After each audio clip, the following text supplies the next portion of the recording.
Blue and red lights painted the lake like shattered glass, and Karen was screaming for the cops to drag me out of my own home. That's how the neighbors saw me standing on my dock accused of trespassing on land I'd bought fair and square. And in that moment, with half the street watching, I realized this fight with the HOA wasn't just about paint colors or fences. It was about someone determined to reach no master what it took. My name's John Miller. I thought moving to Lake Silver Pine would give my daughter Lily and me a fresh start, a quiet cabin evenings by the water Baxter the mutt trotting around with his floppy ear and neighbors who waved when you drove past. At first, it felt perfect. I fixed up the porch swing, painted the siding a calm oatmeal shade, even repaired the little free library so kids could borrow books without the door falling off. I wanted to belong here.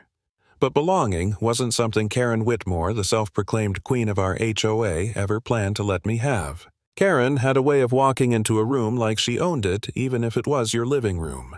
She was in her 50s, bleach blonde hair set like a helmet, always dressed like she was heading to a board meeting instead of checking the mail. To her, every blade of grass, every mailbox height, every chipped plank was a matter of life or death. And to her, I was a threat. An outsider with a new paint color, a slightly taller mailbox ivy climbing the fence. Nothing earth-shattering, but to Karen enough to start a war. It started with letters thin, white envelopes slipped under my door, each one stamped with HOA violation. My porch swing, unapproved. My dog's bark, a nuisance. Then came the fines. Then came Karen herself, marching up my driveway waving papers and pointing fingers. But nothing compared to the night she called the cops telling them I was trespassing on my own dock that the HOA had voted me out. Imagine that. One day, you're repairing your cabin proud of what you've built, and the next a woman with a stack of photocopies is yelling to an officer that you don't belong there anymore. I tried to keep calm. I told the officer I bought this place in April. I pay my mortgage, my taxes, my dues. But Karen cut in sneering about boats and fences and how my dock was on community property. She pointed at Lily's window glowing upstairs and hissed, "And I know what you're doing with that dock," like even my kid was part of her evidence file. The neighbors gathered Jenkins in his socks and sandals, Nora hugging her robe, Mike and Sarah whispering on their porch. I could feel the judgment in their eyes, wondering if maybe I really had broken the rules. That was the first time the doubt hit me. Maybe I was wrong. Maybe the HOA really did have more power than I thought. I mean, who was I to fight the entire board, the neighborhood, the bylaws? For a second, I thought about packing up Lily and starting over somewhere else. Again. The thought hollowed me out. Was I putting my daughter through all this for nothing? But then, the officer asked me if I had proof the dock belonged to me. And I remembered the survey map in my drawer. The deed, the lawyer's letter.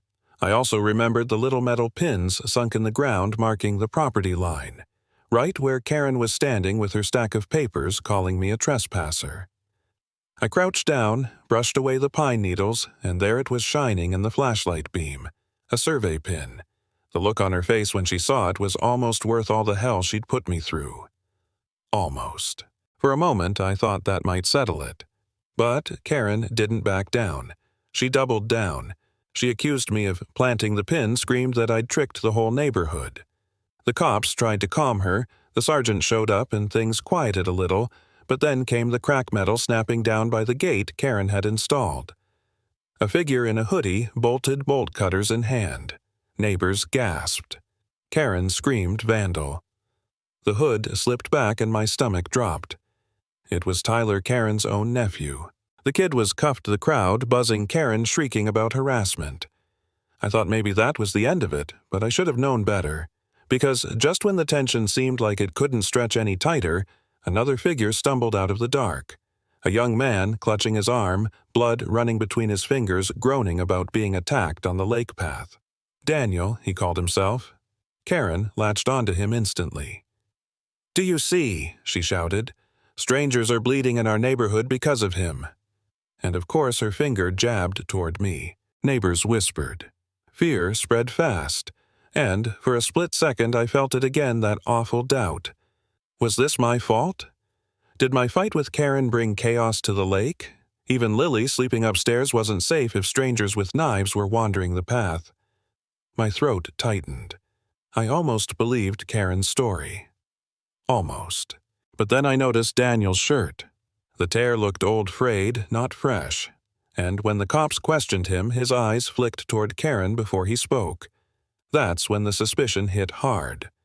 Later, when the officer helped me pull up my porch camera, the truth lit up the screen like lightning. Daniel hiding in the shadows, waiting. Karen stepping out, signaling him forward. His dramatic stumble, the blood, the whole act. She'd staged it.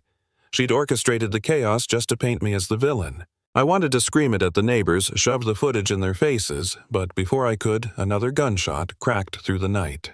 Wood splintered on my dock. Everyone ducked, kids crying, doors slamming. And out of the trees came the truth Karen could no longer hide.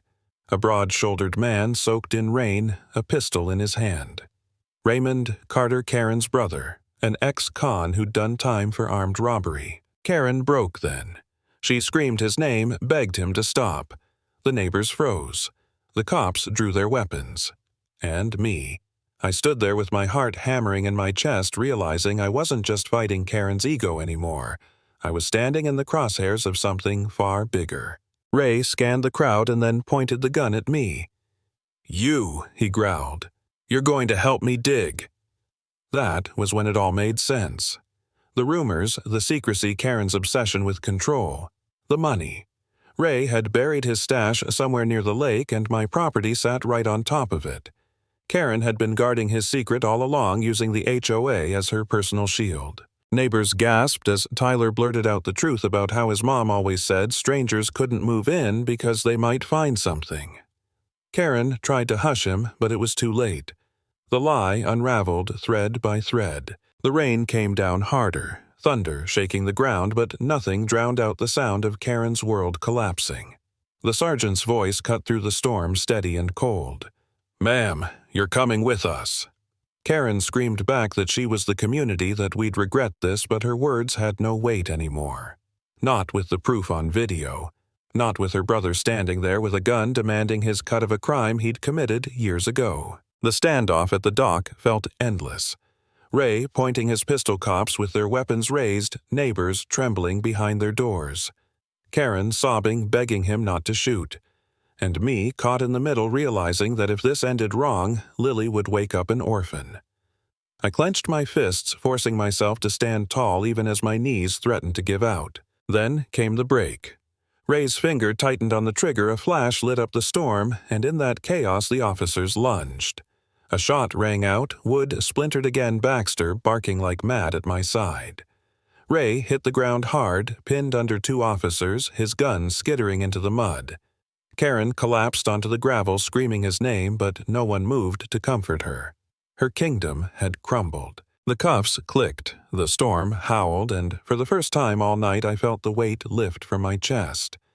Karen's lies, her rules, her iron grip over the neighborhood, it was all gone in an instant. She wasn't the queen of Lake Silverpine anymore. She was just another liar exposed under the flashing lights. And me, I wasn't the trespasser. I wasn't the problem. I was the man who stood his ground when the whole street wanted me gone. Because the truth has a way of surviving even when people try to bury it under lies and bylaws.